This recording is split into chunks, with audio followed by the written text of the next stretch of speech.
ஒரு ஊரில் 4 நண்பர்கள் வாழ்ந்துட்டு இருந்தாங்க. அந்த 4 நண்பர்களுமே பார்த்தா ரொம்ப ரொம்ப திக் ஃப்ரெண்ட்ஸ். ரொம்ப ஒற்றுமையாக அன்பாக ஒருவருக்கொருவர் நடந்துக்குவாங்க. ஆனால் அவங்களுக்குள்ள உள்ள ஒரு சின்ன சிக்கல் என்னென்னா, அவங்களுக்கு யாருக்குமே வேலை கிடையாது. சரி, நம்ம ஊரில் வேலை இல்லை, நம்ம வெளியூர்லையாவது போய் வேலை தேடிக்கலாம் அப்படின்னு சொல்லி போட்டு ஒரு நாள் முடிவு பண்ணி அந்த ஊரை விட்டு வெளியில் போகலான்னு முடிவு பண்ணி கிளம்பி போகிறாங்க. அப்படி போயிட்டு இருக்கிறப்போ ஒரு காட்டு வழியாக போய் அதுக்கப்புறம் தான் அடுத்த ஊருக்கு போக முடியும். அப்படி அந்த காட்டுக்குள்ளே போயிட்டு இருக்கிறப்போ அங்கே ஒரு முனிவர், ஆட்கொல்லி வருது ஓடுங்க, ஆட்கொல்லி இருக்குது ஓடுங்க, ஆட்கொல்லி இருக்குது ஓடுங்க, இந்த கட்டம் யாரும் போயிடாதீங்க, ஆட்கொல்லின்ட்டு வர்றாரு. என்னடா அது, சாமியே எதையோ பார்த்து பயந்துட்டு ஒடியாராரு, சாமி நெல்லுங்க நெல்லுங்க அப்படின்னு சொல்லி கேட்குறாங்க. இவங்க கேட்டு என்ன சாமி அப்படின்னு கேட்டி, எப்பா இந்த இப்படியே போகிறீங்களா, இந்த இடது பக்கம் போயிடாதீங்க, அங்கே ஒரு பெரிய ஆட்கொல்லி இருக்குது, அது பக்கத்தாண்டி போகிறாங்க, நீ இப்படியே நேராக போயிருங்க அப்படின்னு சொல்லி சொல்கிறாங்க. அப்படியா, சரி சாமி நீங்கள் போங்க, நாங்கள் பார்த்துக்குறோம் அப்படின்னு சொல்லி போட்டு இவங்க நேராக போகிறாங்க. போகிறப்ப எதுக்கு இந்த சாமி சொன்னது ஆட்கொல்லினா என்ன போய் பார்த்துட்டு போகலாம், இவங்களுக்கு மனசுக்குள்ளே ஒரு குறுகுறுப்பு. என்ன பண்ணுறாங்கன்னா 4 பேரும் என்ன பண்ணுறாங்க, அந்த ஆட்கொல்லியை பார்க்கலான்ட்டு அந்த அவர் சொன்ன இடத்துலையே போய் அந்த ஆட்கொல்லி என்னென்னு போய் பார்க்கலான்னு போகிறப்போ ஒரு பெரிய பாறை வருது. பாறைக்கு பக்கத்தாண்டி அந்த புறம் சுற்றி போனால் ஒரு சின்ன சந்து, ஆள் உள்ளுக்குள்ளே போகிற மாதிரி ஒரு சந்து வருது. அந்த சந்துக்குள்ளே போனால் அப்படியே நகைகள், முத்துக்கள், ரத்தினங்கள், வைரங்கள், மரகதம், மாணிக்கம், அது இதுன்னு நிறைய நகைகள் பூரா கொட்டி கிடக்குது. ஆனால் அதை பார்த்தியுமே இவங்களுக்கு ரொம்ப சந்தோஷம். இருக்காதா, வேலை தேடி போகிறவனுக்கு அதை விட நிறைய பணம் கிடைக்கும் மாதிரி இருந்ததுன்னா சந்தோஷம் வரும், வராதா? இவங்களுக்கு அதை பார்த்தியுமே ரொம்ப சந்தோஷம். ஆனால் இவங்க என்ன நினைக்கிறாங்க, இதைத்தான் இந்த சாமி ஆட்கொல்லின்னு சொல்லிட்டு ஓடினாரா, சாமிக்கு பயங்கரமே இல்லை, இவர் என்னப்பா சாமி அப்படின்னு சொல்லி போட்டு அந்த 4 பேர் சேர்ந்து அந்த அங்கே இருக்கிற நகைகளை போகிற ஒரு 2 சாக்கு எடுத்து அந்த சாக்கு முழுக்க போட்டு அப்படியே நிரப்புறாங்க. நிரப்பவே இவங்களுக்குள்ள ஒரு எண்ணம் என்னென்னா, இது ஊரை நாமளே வச்சுக்கிட்டா எப்படி இருக்குது அப்படின்னு மனசுக்குள்ளே நினச்சிக்கிட்டே நிரப்பிக்கிட்டு இருக்கிறாங்க. நிரப்பி முடிச்சதையுமே அந்த 4 பேர் சேர்ந்து அந்த 2 மூட்டைகள் அப்படியே கொஞ்சம் கொஞ்சமாக ஆள் கொஞ்சம் நேரம் சமந்துட்டு இந்த புறம் வராங்க. வர சரிப்பா, நம்மளாம் இனிமேல் வேலைக்கு போக தேவையில்லை, இந்த நகைகள் பூரா ஆளுக்கு கொஞ்சம் பிரித்து வச்சு நம்ம வாழ்க்கையில் பொழைச்சிக்கலாம் அப்படின்னு சொல்லி போட்டு முடிவு எடுக்கிறாங்க. சரி, இது இப்படியே நம்ம வீட்டுக்கு போகலாம், ஆனால் இப்படி போகலாம் முடிவு பண்ணாலுமே நமக்கு வேறு பசிக்குது, நம்ம எதாவது சாப்பிடணுமே, ஏன்னா காலிலேருந்து கிளம்பி நடந்து வந்துட்டு இருக்கிறோம், இனி எதுவும் சாப்பிடல அப்படின்னு சொல்லி போட்டு சரி சமைச்சு சாப்பிட்லாம் அப்படின்னு சொல்லி போட்டு முடிவு பண்ணுறாங்க.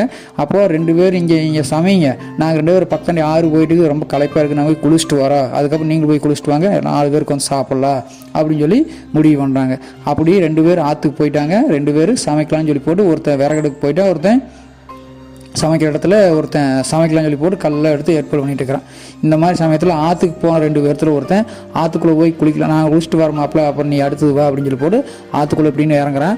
இறங்கி மூழ்கி இப்படின்னு எந்திரிக்கிறப்போ அந்த ஆற்றுக்குள்ளே இன்னொருத்தன் வெளியில் நின்றான் பாரு, அவன் என்ன பண்ணா, பெரிய கல்லை தூக்கிட்டு வந்து அவன் மண்டையில் போட்டு அவனை ஜலசமாதி பண்ணிட்டான். அவ்வளோதான், அவன் ஒருத்தன் சொர்க்குலாக பிராப்து.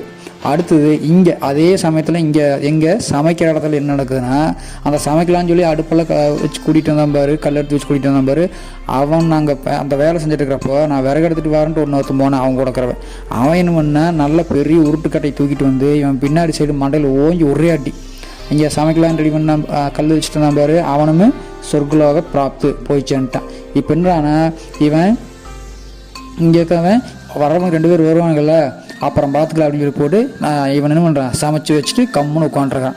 அங்கே இருக்கிறவன் என்ன பண்ணுறான், அங்கே 2 பேர் போனால் போட்டு தள்ளிலாம் சொல்லி போட்டு அங்கே ஒருத்தர் ஆற்று கட்ட ஒருத்தன் போனால் பாரு, அங்கேருந்து ஒருத்தர் வர்றான், அந்த மிச்சம் இருப்பான் இல்லையா, அவன் அங்கேருந்து அப்படியே வர்றப்போ ஒரு பெரிய சைஸ் கல்லை தூக்கிட்டு வரான். இந்த சமைச்சு வச்சு நீங்கள் ஒருத்தன் உட்காந்துருக்கிறான் பாரு, இவன் என்ன பண்ணுறான், அவனை பின்னாடி சைடு வந்து டங்குன்னு தூக்கி மண்டையில் ஒரே கல் போடுறான். போட்டதையுமே இவனும் ஒரே அடியாக போய் சேர்ந்துறான். ஆக மொத்தம் 3 பேர் அவுட்டு. இப்போ பார்த்தா இந்த ஒரே ஒருத்தனுக்கு மட்டும்தான் அந்த நகைகள் பூரா கிடைக்க போகுது. இவனுக்குன்னா ரொம்ப சந்தோஷம், ஆகா 3 பேரும் போயிட்டானுங்க, நமக்கு நீ நம்மளே போராத்தி வச்சுக்கலாம் அப்படின்னு சொல்லி போட்டு அந்த நகையை பூரா தூக்கிட்டு இப்படி மூட்டை எடுக்கலாம் போகிறப்போ இவனுக்கு ஒரே இது பசி வேறு ரொம்ப கண்ணை கட்டுது, என்ன பண்ண தெரியும். சரி சமைச்சு வச்சுக்கிறான் பாரு, சாப்பிட்டு போட்டு போயிடலாம் அப்படின்னு சொல்லி போடு. அந்த சமைச்சு வச்சுக்கிற எடுத்து நல்லா பசியார நல்லா மனசார சாப்பிட்டு சரி இன்னைக்கு கிளம்பலாம் அப்படின்னு சொல்லி போட்டு அந்த மூட்டையை தூக்கி தோல் வச்சு சமைக்க முடியாது சமைத்துட்டு ரொம்ப சந்தோஷமாக அப்படியே நடக்கிறக்க ஆரம்பிக்கிறான். அவங்க ஊரை நோக்கி ஒரு 10-20 லிட்டர் வச்சுருப்பான். வச்சதுக்கப்புறமே தலை லைட்டாக சுற்றுற மாதிரி இருக்குது, கண்ணெல்லாம் மயமயன்னு இருக்குது, என்ன பண்ணுறதே தெரில. ஏதோ அது வம்பா போச்சு அப்படின்னு சொல்லி போட்டு அந்த மூட்டை வச்சுட்டு இப்படின்னு உட்கார அப்படியே கிருன்னு வந்து விழுந்துட்டான். விழுந்தது மட்டும் இல்லை, வாயில் உரம் நுரத்தள்ளி செத்த நேரத்தில் அவனை என்ன ஆகிட்டான், சொர்க்கலோக பிராப்து, அதாவது அவனுமே போய் சேர்ந்துட்டான். என்னடா விஷயம்னு கேட்டேன், அந்த சமைக்கிற இடத்துல ஒருத்தன் கொண்டு போட்டு விட்டுறான் பாரு, அவன் சமைக்கிறப்போ மரமனை 2 பேர்த்து எப்படி அடித்து கொள்ள முடியும் அப்படின்னு சொல்லி போட்டு வெஸ்ட்டை வச்சு விட்டான். வெஸ்ட் செடி ஒன்று பிடிங்கி அதுக்குள்ளே போட்டு வெஸ்டோராக்கி வச்சிட்டான். அது கூட தெரியாமல் சாப்பிட்டு போட்டு ஆக மொத்தம் இந்த 4 பேருமே என்ன பண்ணிட்டாங்க, சொர்க்கலோக பிராப்தி அடைஞ்சிட்டாங்க.